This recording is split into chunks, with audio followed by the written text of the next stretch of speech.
Hey everyone, welcome back to Drop Tech, your go-to source for the latest in smartphone technology. Today, we're diving into the highly anticipated iPhone 16 with its new AI capabilities and a fresh capture button.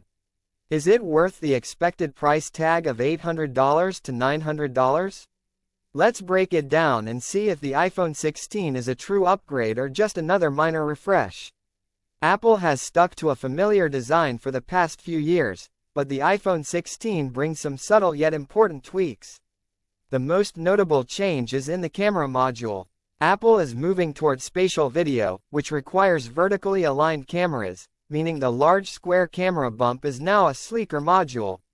But heads up, it may cause a bit of wobble when laid flat. Another cool addition is the capture button, placed just below the power button. This pressure-sensitive button not only makes camera control easier but also supports swipe gestures to adjust settings, perfect for photography lovers. As for size and weight, the iPhone 16 remains nearly the same as last year's model. It features a 6.1-inch display and weighs just over 170 grams. One area where Apple didn't make a big leap is in the refresh rate.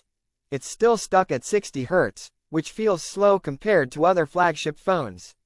However, it retains its OLED panel, a 2556 by 1179 resolution, a 20:9 aspect ratio, and the dynamic island cutout for the front camera. Rumors suggest a possible boost in maximum brightness, which could improve your viewing experience. Expect it to come in black, blue, white, green, and pink color options. Now let's talk about cameras. Apple is making a few nice upgrades. The iPhone 16's main camera is expected to have a 48-megapixel sensor, and the ultrawide camera is also getting an upgrade with a wider f2.2 aperture, improved from the f2.4 on the iPhone 15. This should help with low-light performance. One standout feature is the macro control, allowing for detailed close-up shots, previously only available on Pro models, so it's a big deal for the standard iPhone. And that capture button we mentioned? It's expected to work seamlessly with both the native camera app and third-party apps, making it even more convenient. Under the hood, the iPhone 16 is powered by the A18 Bionic chip, built on the 3nm M3E process. This should lead to better efficiency, reducing both battery drain and heat while delivering more power. Early benchmarks suggest a notable boost in performance, but the real test will come from day-to-day use. The base storage starts at 128 GB, with options for 256 GB and 512 GB, backed by 8 GB of RAM, essential for Apple's new AI-driven features, collectively known as Apple Intelligence. Running on iOS 18, the iPhone 16 will introduce smarter Siri, context-aware AI, and even a photo cleanup tool. Other new features include an image generation app and enhanced text correction. If you're coming from an iPhone 15 or 15 Pro, this may not feel like a game changer. But with small improvements like better battery life, potentially faster charging, and the new capture button, the iPhone 16 is still a solid contender. It's not a must upgrade, though, unless you're on an older model. In just a few months, the iPhone 16 Pro Max will replace the iPhone 15 Pro Max as Apple's most advanced iPhone. Although it'll still feature a titanium frame and flat display, the major change here is the larger 6.9-inch display, up from 6.7 inches. To accommodate the bigger screen, Apple is likely shrinking the bezels and slightly increasing the phone's size overall. Rumors suggest the iPhone 16 Pro Max will measure 163 mm in height and 77.5 mm in width, compared to 159.5 mm and 76.7 mm on the iPhone 15 Pro Max. It's not a huge change, but it's enough to notice.